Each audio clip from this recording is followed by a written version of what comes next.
Hi everyone, I hope you've all been having a wonderful summer. I'm Christo, and for my project I chose this ancient Greek likathos. A likathos is a type of pottery vase that was used to store different types of oils. This particular one was made around 510 BC and is attributed to the circle of Antimenes painters. So we don't actually know who this artist was, his real identity is unknown, but several vases have been found and signed Antimenes, which is how the scholars have named him. He was a black figure painter working at the time when the red figure technique was just starting to emerge.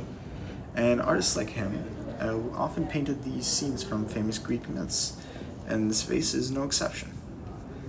On the body, we see a scene with Dionysus, the Greek god of wine and theater. He's holding his drink in one hand and wearing a beautifully painted crown. On either side of him are two women called Maenads. They were his followers, and this word Maenad, it actually means raving ones. And they were known for taking part in his wild celebrations in his honor. To either side of the Maenads are satyrs. Satyrs are half-man, half-goat companions of Dionysus. They're known for their partying and their mischief, and if you look closely, you can see the beautifully painted goat legs and tails. Just above the scene of Dionysus and the Maenads and satyrs is a beautiful pattern called a meander. This is a repeating design, and in my opinion, it adds a lot of structure to the composition.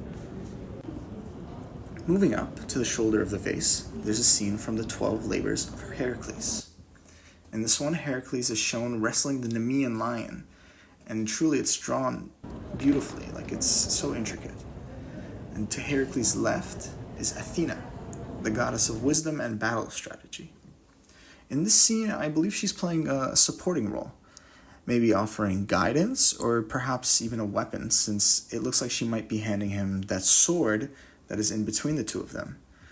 Unfortunately, during my visit, this part of the vase was facing the wall, so I couldn't really get a great view of it. To Heracles' right is Iolaus, his nephew and companion. He supported Heracles in some of his different labors, and here he's shown in a crouching position holding a weapon, and it also looks like he could be possibly passing Heracles the bow and arrow, which you see in between the two of them.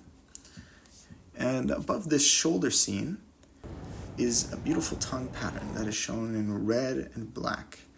It adds a lot of contrast and brings a sense of movement to the overall design, in my opinion. Overall, from my visit to the ROM, this vase really caught my eye, not because of the mythological content only, but really the craftsmanship and the intricacy of it all is so beautiful. And really, I'm just glad I got to share it with you guys. I appreciate you guys. Thank you for listening to my presentation. I hope you all continue to have a wonderful summer. Have a great day. Bye.